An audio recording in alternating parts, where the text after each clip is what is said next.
आप सबों को मेरी ओर से जय मसीह की। यीशु मसीह के अद्भुत नाम में मैं आप सबों का स्वागत करता हूं। प्रियो, इस अंतिम दिन में एक-एक दिन, एक-एक घंटा और एक-एक क्षण जैसे-जैसे हम व्यतीत करते जा रहे हैं, यीशु मसीह के दूसरे आगमन के अति निकटता में हम पहुंच रहे हैं। उसके द्वितीय आगमन में हम किस प्रकार उसके निकटता में हम आ सकते हैं, हमारी तैयारी कैसे है, इसी के विषय में आज हम लोग सुनेंगे। यीशु मसीह का आना बिल्कुल निकट है, इस बात को तो हम सभी जानते हैं, लेकिन जब वह आएगा तो क्या हम विश्वास के साथ उसके सामने हम खड़े हो सकते हैं? और इसलिए जब हम वचन प्रचार करते हैं, क्षेत्रों में लोगों को हम प्रचार करते हैं, मन फिराव, उद्धार और तैयारी के विषय में, बहुत लोगों का कहना है, कई लोग वचन का इनकार कर देते हैं और उनका कहना है कि हमें स्थिर रहना है। प्रियो, वचन भी स्थिर रहने के विषय में बतलाता है और हम सबको स्थिर रहना है, लेकिन हमें जानना है हमें कैसे स्थिर रहना है और किस चीज़ में स्थिर रहना है। स्थिरता क्या है? कई लोग वचन को नहीं मानने के कारण स्थिर रहना चाहते हैं, अर्थात कि वचन को सुनना नहीं चाहते हैं। कई लोग वचन में आगे बढ़ना ही नहीं चाहते हैं और स्थिर ही हो जाना चाहते हैं। तो जब हम यीशु मसीह के निकटता में हम जब खड़े होंगे न्याय के दिन में, या यीशु मसीह के सामने जब हम खड़े हो जाएंगे, क्या परमेश्वर हमारे विश्वास को देख करके प्रसन्न होगा? प्रभु यीशु मसीह और यीशु मसीह ने इसीलिए कहा है, जागते रहो और प्रार्थना करते रहो कि तुम मनुष्य के पुत्र के सामने खड़े होने के योग्य बनो। दूसरा, कि आने वाली विपत्ति से बचने के योग्य बनो। दो प्रकार की हमें यीशु मसीह के योग्य किस तरह से हम हो सकते हैं कि हम उसके सामने हम खड़े हो सकते हैं, और दूसरी बात, कौन ऐसा विपत्ति है जिसमें हम बचाए जा सकते हैं। और इसलिए आज हम सुनेंगे कि हमारी तैयारी यीशु मसीह से मिलने की कैसी है। यीशु मसीह से मिलने की तैयारी यही है कि हम उद्धार पा करके, आत्मिक हथियार को लेकर के और प्रभु यीशु मसीह के योग्य हमको वहाँ होना है।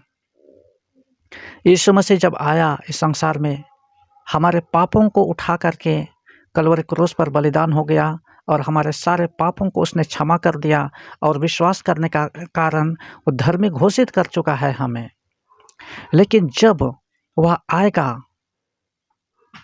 तो वचन में लिखा हुआ है, इब्रानी 9 का 28 में लिखा हुआ है, हम पढ़ेंगे। उसमें लिखा हुआ है, वैसे ही मसीह भी बहुतों के पापों को उठा लेने के लिए एक बार बलिदान हुआ, और जो लोग उसकी बाट जोहते हैं उनके उद्धार के लिए दूसरी बार बिना पाप उठाए हुए दिखाई देगा। जब यीशु मसीह दूसरी बार आएगा, वह जो उसकी बाट जोहते हैं उनके उद्धार के लिए दूसरी बार बिना पाप उठाए हुए दिखाई देगा।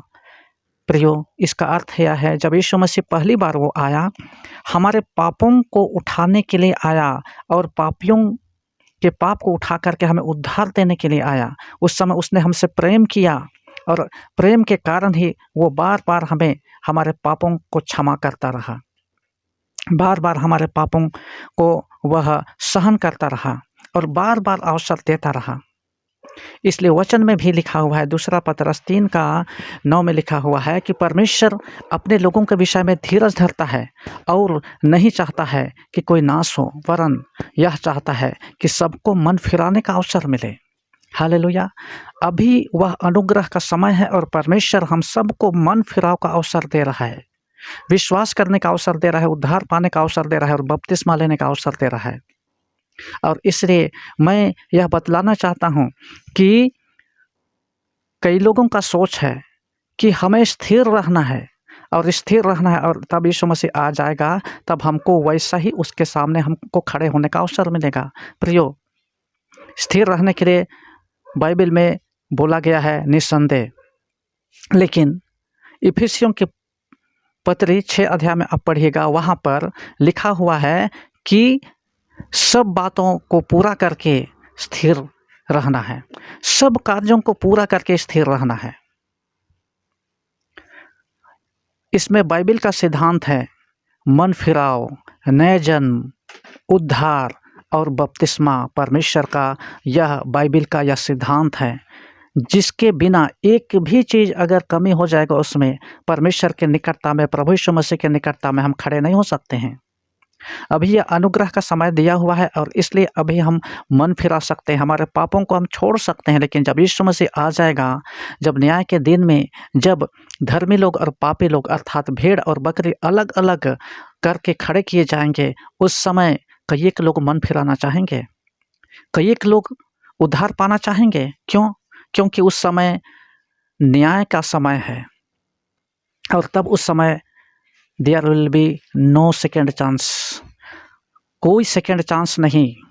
और इसलिए आप सबों को मैं प्रचार करता हूँ कि यह अनुग्रह का समय जो है, इस अनुग्रह के समय को व्यर्थ मत समझिए। इफिसियों के पुस्तक 5 अध्याय उसका 17 में भी लिखा हुआ है कि ध्यान से परखो कि तुम कैसी चाल चलते हो। बुरे दिन है, संसार के लिए बहुत बुरा दिन है, और इसलिए हम धर्मी लोग, हम विश्वास किए हुए लोग, उद्धार पाए हुए लोग, उस बुरे दिन का प्रभाव हम में भी है। इस संसार का नियम विश्वास करने वालों के ठीक विपरीत में है, और इसलिए हमको बहुत ही प्रार्थना के साथ में सचेत रहना है। और इसलिए मैं यह बता देना चाहता हूँ, और मुझे इस बात को, इस वचन को प्रचार करते हुए मुझे खुशी हो रही है। जैसे आज लोग कहते हैं कि हमें स्थिर रहना है और वचन को सुनना ही नहीं चाहते हैं, स्थिर रहना है यह कह करके मन फिराना ही नहीं चाहते हैं और वचन के अनुसार चलना ही नहीं चाहते हैं। वे जहाँ हैं वहीं पर स्थिर रहना चाहते हैं प्रियो, लेकिन जहाँ हम हैं वहीं से हम यीशु मसीह के साथ में स्वर्ग नहीं जा सकते हैं। किंतु बाइबल में जो सिद्धांत है, एक एक करके मन फिराना, विश्वास करना, उद्धार पाना, नए जन्म प्राप्त करना और बपतिस्मा, ये बाइबल का सिद्धांत है। इसको किए बिना कोई परमेश्वर के निकट खड़ा नहीं हो सकता है। यूहन्ना 3 अध्याय उसका 3 पद में लिखा हुआ है, निकोदेमुस से यीशु मसीह ने क्या कहा? यदि कोई नए सिरे से न जन्मे तो कोई परमेश्वर के राज में प्रवेश नहीं कर सकता है। यहाँ साफ साफ यीशु मसीह ने कहा, यदि कोई नए सिरे से ना जन्मे तो वह परमेश्वर के राज को देख नहीं सकता है। पहुँचने का बात तो दूर है, देख भी नहीं सकता है वो परमेश्वर का राज को। नए जन्म क्या है? वह फरीसी निकोदेमुस जब इस वचन को सुना यीशु मसीह का, तो वह आश्चर्यचकित हो गया। उसने पूछा कि नए जन्म क्या है? मैं कैसे नए जन्म को प्राप्त कर सकता हूँ? क्या मनुष्य जब वह वृद्ध हो जाता है, क्या अपने माँ के पेट में फिर से प्रवेश करके बाहर निकल जाएगा? यीशु मसीह ने कहा, जब मैं तुझे पृथ्वी पर की बातें मैंने कही तो तुमने नहीं समझा, तो स्वर्गीय बातों को जब मैं बोलूँ तो तुम कैसे समझोगे? रोमियों के पत्र 8 अध्याय उसका 9 पद में लिखा है, यदि तुम में परमेश्वर का आत्मा है तो तुम शारीरिक दशा में नहीं हो, परंतु आत्मिक दशा में हो। मनुष्य को आत्मिक दशा में होना आवश्यक है, क्योंकि परमेश्वर आत्मा है और मनुष्य को आत्मिक होना है, तभी वो परमेश्वर के साथ में वो जा सकता है। हालेलुया। और इसलिए स्थिरता के विषय में हम देखेंगे। स्थिरता के विषय में बोलता है कि सब कुछ पूरा करके तुम स्थिर रह सको, ऐसे बोलता है। सब कुछ पूरा करके क्या? वही बाइबल के सारा सिद्धांत। नए जन्म प्राप्त करना, मन फिराना, विश्वास करना, उद्धार पाना, बपतिस्मा लेना बहुत ही जरूरी है, और वह इस अनुग्रह के समय में बहुत ही आसान तरीके से सुलभ है। दूसरी बात, हमारे मसीही जीवन में जागरूक रहना बहुत ही आवश्यक है। जागरूकता अर्थात कि हर समय, सुबह शाम, हर समय अपने जीवन में प्रभु को प्रथम स्थान देना, यही है जागरूकता। परमेश्वर को प्रथम स्थान देना। नीति वचन की पुस्तक में लिखा है, तू अपने समझ का सहारा ना लेना, वरन संपूर्ण मन से परमेश्वर पर भरोसा करना, तब वह तेरे लिए सीधा मार्ग निकालेगा। जागरूकता अर्थात कि हर बात में प्रभु को प्रथम स्थान देना और प्रार्थना करना, अपने आत्मिक जीवन को परमेश्वर के निकटता में परमेश्वर के प्रसन्न होने के योग्य चलना, यही है जागरूकता। हमें देखना है परमेश्वर की इच्छा क्या है, किन बातों से परमेश्वर प्रसन्न होता है और किन किन बातों से परमेश्वर अप्रसन्न होता है, किन किन बातों से परमेश्वर को ठेस पहुंचती है, ठोकर लगती है। इन सब बातों को जानना और उसी के अनुसार चलना ही जागृति है। हमारा ये विश्वास का जीवन प्रतिदिन विश्वास करने का जीवन है। एक बार हम विश्वास किए और तब उसके बाद हम स्थिर रहे, ऐसा नहीं। लेकिन वचन में लिखा है, हे मेरे प्रियो, मैं तुझसे यह विनती करता हूँ कि मैं तुझसे दूर रहूँ या निकट रहूँ, लेकिन प्रतिदिन तुम उद्धार के कार्य को पूरा करते जाओ। वचन में ऐसा लिखा है। प्रतिदिन हमको अपने इस आत्मिक जीवन में और आगे और आगे और आगे और आगे हम सबको बढ़ते जाने की आवश्यकता है। और तब यीशु मसीह के आने के दिन तक हमको आत्मा में होने की आवश्यकता है। कितने लोग अपने उद्धार को खो करके, अपने आत्मिक जीवन को खो करके यीशु मसीह के सामने खड़े होने का प्रयास करेंगे और उस दिन वे खोए हुए दशा में होंगे। और तब कितने लोग बोलेंगे वे अपने पिछले दिनों में वे विश्वास में थे, उससे कोई फायदा नहीं होगा। लेकिन जो लोग अपने उद्धार को उस जगह पर, अपने आत्मिक जीवन को उस जगह पर, और इसलिए हमने जीवन भर हम आत्मा में रहे, जीवन भर हमारा विश्वास जीवन रहा, किंतु अंत के दिन तक में जब यीशु मसीह का आने का दिन होगा, उस समय हम खो दिए, कुछ भी फायदा नहीं होगा, कुछ भी लाभ नहीं होगा।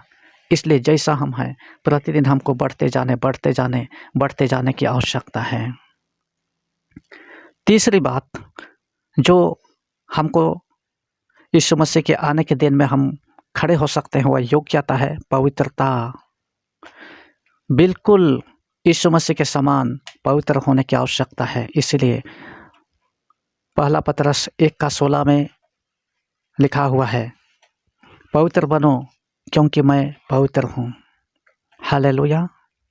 अर्थात कि निष्पाप, निष्कलंक और बिना दाग, बिना झुर्री अपने आत्मिक जीवन में यीशु मसीह के सामने हम खड़े हो सकें।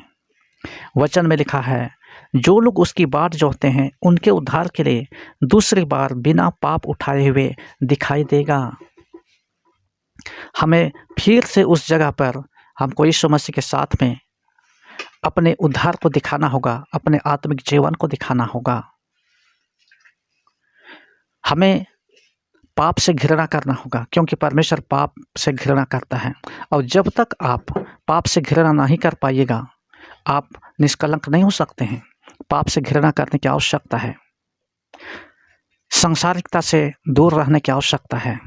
संसार में कई प्रकार की मीठी चीज़ें हैं, कई प्रकार की आकर्षक और सुंदर चीज़ें हैं, न उनको देखना है और न उनको छूना है। जिस तरह से आदम और हवा को परमेश्वर ने कहा, उस फल की ओर ना तुम देखो और ना उनको छुओ, उसी तरह से आज भी पवित्र जीवन व्यतीत करने के लिए बहुत सारे ऐसे सांसारिक चीज़ें हैं जो दिखने में बहुत सुंदर लगती हैं, उनको प्राप्त करने में बहुत अच्छे लगते हैं। इसलिए वचन में लिखा हुआ है, तुम ना तो संसार से ना संसार में की वस्तुओं से प्रेम रखो, क्योंकि जिसमें संसार का प्रेम है उसमें पिता का प्रेम नहीं है। क्योंकि संसार की अभिलाषा, शरीर की अभिलाषा, आंखों की अभिलाषा और जीविका का घमंड, ये तीन हैं जो मनुष्य के जीवन में पाप को लाती हैं और पाप में गिरा देती हैं। संसार का सारा पाप इन तीनों चीज में समाया हुआ है। आंखों की अभिलाषा, शरीर की अभिलाषा और जीविका का घमंड। आंखों की अभिलाषा अर्थात जो कुछ देखने का इच्छा हमें करता है वह सब पाप है, और उसको देखने के कारण ही हवा उस फल को खाने की इच्छा हुई और उस फल को उसने खाई और तब पाप में गिर गए। उसी तरह कई सारी चीज़ें देखने लायक हैं इस संसार के लिए, देख करके हमारे जीवन में इच्छाएं उत्पन्न होती हैं और तब उसके बाद हमें पाप में गिराते हैं। शरीर की अभिलाषा अर्थात कि खाने पीने, ओढ़ने, पहनने, रहन सहन में एक अभिलाषा है। आज इस वर्तमान युग में पहनने की इच्छा को लेकर के लोगों में एक प्रतियोगिता उत्पन्न हो गई है, एक होड़ उत्पन्न हो गया है। तरह तरह के कपड़े, तरह तरह का फैशन, ये सब शरीर की अभिलाषा है जो हमें अपने परमेश्वर से दूर कर देता है। विशेषकर यह युवक और युवतियों के बीच में पाया जाता है प्रियो, और इसलिए हम सबको इससे बचने की आवश्यकता है। हमारे आत्मिक जीवन में हमारे पवित्रता को बनाए रखने के लिए हमारे खान पान, हमारा ओढ़ना पहनना, हमारा उठना बैठना, हमारा रहन सहन, ये सब कुछ प्रमुख भूमिका अदा करते हैं। हमारा ओढ़ना पहनना, हमारा रहन सहन, ये सब कुछ हमें स्वर्ग जाने से हमें रोक सकने में ये कामयाब हो सकती हैं, हमको रोक सकती हैं, हमारे आशीष को रोक सकता है। बाइबल में कई जगह पर ओढ़ने और पहनने के विषय में लिखा हुआ है। हमारे कपड़ा का तरीका, ये भी हमारे आत्मिक जीवन को प्रभावित करती हैं, जो बाइबल में लिखी हुई है। और इसलिए जब यीशु मसीह के सामने हमको खड़े होने का अवसर मिलेगा सब व्यक्ति को, और उस दिन हम जो कुछ भी हमने किया है एक एक चीज़ को हमको वहाँ बतलाना होगा। और अनुग्रह का समय अभी है, परमेश्वर सब कुछ को देख रहा है, और अभी इस अनुग्रह के समय में वो हमें क्षमा कर सकता है और हमें अपने पापों और अपने अभिलाषाओं के प्रति दूर होने के लिए परमेश्वर हमको सहायता कर सकता है। पवित्र आत्मा अभी तक है और वही पवित्र आत्मा हमको सामर्थ्य दे सकता है इन अभिलाषाओं के ऊपर में जय प्राप्त करने के लिए। हालेलुया। और यह पवित्र आत्मा ही है जो यीशु मसीह के सामने खड़े होने के योग्य बना सकता है, किंतु पवित्र आत्मा को हमको जगह देना है। हमें एक गहरी इच्छा होना है, एक गहरी प्यास और भूख होना है कि हमको पवित्र जीवन जीना है, हमें वचन में स्थिर रहना है और हमें जागरूक रहना है। पवित्र आत्मा हमारा सहायक है। हालेलुया। और इसलिए इस वचन के द्वारा मैं यह चाहता हूँ कि आप अपने आत्मिक जीवन को परमेश्वर की निकटता में, परमेश्वर की इच्छा के अनुसार आप व्यतीत करें। हालेलुया। आइए हम प्रार्थना करें। प्रेमी दयालु परमेश्वर पिता, आपको हम हृदय से धन्यवाद देते हैं पिताजी। परमेश्वर पिता, जितने लोगों ने इस वचन को सुना है प्रभु जी, आप उनकी सहायता करें कि यीशु मसीह के दिन जब तेरे पुत्र यीशु मसीह का आना होगा, प्रभु जी एक एक लोगों को तैयार करें कि आप जैसा चाहते हैं वैसे ही वे पवित्र और धर्मी बने रहें, ताकि यीशु मसीह के साथ में स्वर्ग में जा सकें। प्रभु धन्यवाद देते हैं परमेश्वर, सब बातों में आपको महिमा देते हुए आपके बेटे यीशु ख्रिस्त के नाम से मांगते हैं, आमीन। इस वचन को सुनने के लिए आप सबों को धन्यवाद। और इस वचन के द्वारा यदि आपने आशीष पाई है तो आप लाइक कीजिए, और यदि आपको यह वचन अच्छा नहीं लगा तो आप डिसलाइक भी कर सकते हैं, किंतु आप इस चैनल से जुड़े रहने के लिए आप प्रयास कीजिए और हमें कमेंट भी कीजिए। प्रभु आप सबों को आशीष दे। अंत में फिर एक बार आप सबों को जय मसीह की।